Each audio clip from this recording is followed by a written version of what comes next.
Jus de grenade. Et ça se confirme, il n'avait pas tort. Oui, il était précurseur à l'époque. Aujourd'hui, il y a de plus en plus d'études qui se font pour endiguer le cancer de la prostate, qui est le premier cancer de l'homme, en France notamment, qui est assez dévastateur. Il y a quand même 9000 morts par an. Et alors, il y a des campagnes de prévention de santé publique qui ont lieu chaque année, où on vous dit, bon, comment dépister le cancer de la prostate, surtout après 50 ans. Il y a le dépistage sanguin avec un marqueur que l'on identifie, c'est le PSA, c'est un antigène, une protéine, et on évalue chaque année le taux de PSA. Et puis il y a d'autres examens, il y a des IRM, etc. Il y a le toucher rectal, il y a des communications chaque année là-dessus. Et puis la prévention au long cours. C'est quoi la prévention au long cours? C'est l'alimentation. On vous dit, pour tous les cancers en général, dont celui de la prostate, évitez la surconsommation de viande rouge, des fruits et légumes à volonté, et ce petit fruit magique qui vient d'Iran, dont on parle effectivement depuis des années et qui a fait ses preuves et qui fait l'objet de nombreuses études scientifiques de par le monde. Et qu'est-ce qu'on a prouvé?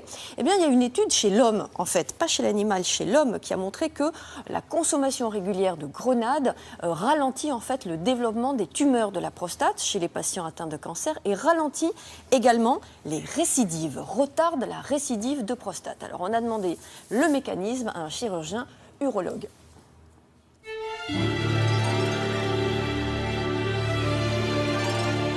La grenade, elle est un fruit qui a été produit pendant longtemps et dans des temps très reculés en Asie occidentale et en Asie centrale.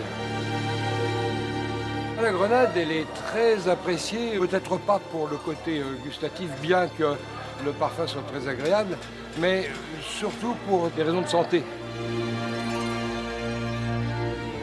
On présuppose le mécanisme d'action, on ne le connaît pas exactement.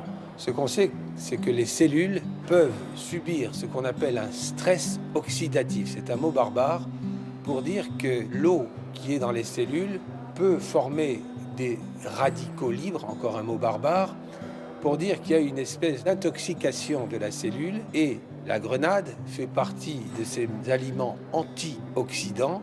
Ça nettoie la cellule de ces radicaux libres et ça l'empêche de dégénérer et de devenir cancéreuse. Certains jus industriels donnent à peu près les mêmes quantités que ce qui est préconisé d'antioxydants, mais si on veut vraiment avoir la certitude de consommer les polyphénols nécessaires, il vaut mieux prendre un fruit frais et soit le presser soi-même, soit le manger en entier. L'idéal, c'est de manger une grenade par jour. Et avec cela, on est sûr d'obtenir la dose requise. Ou alors, on peut prendre du jus de grenade. Il y a les jus du commerce, mais qui sont de qualité très variable sur le plan nutritionnel. Ou alors, on peut presser soi-même une grenade dans un mixeur. Les petits grains là, les arilles, les framboises et les fraises ont des akènes. Là, les petites graines, ça s'appelle les arilles. Enfin, c'est pas la peine, ça se trouve tout fait dans les jus de fruits. Ouais, les jus de fruits compressés, un mixeur, vous pouvez vous le faire tous les matins, tout seul, chez vous. Après, il faut se lever quand même un petit peu tôt et puis il faut avoir la machine qui va avec. Sinon, il y a des jus de qualité très différente. Donc, on l'a dit, comment reconnaître un vrai bon jus qui a des principes actifs, jus naturel, sans conservateur. Et puis, il y a un dépôt opaque dans la bouteille de jus de grenade. On voit tout de suite qu'il y a du fruit dedans, il y a de la substance. Il y a aussi un goût qui est très râpeux, qui est astringent, ce goût qu'on reconnaît de la grenade et qui témoigne en fait des molécules, des polyphénols qui sont à l'intérieur et un certain acide qu'on appelle l'acide éllagique et qui a ces fameuses propriétés anti-prolifération des cellules cancéreuses.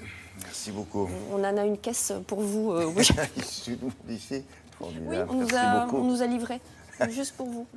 Pour les 4 vérités, dans quelques instants, ça sera Roland Sicard, l'intervieweur de Jean-Pierre Raffarin.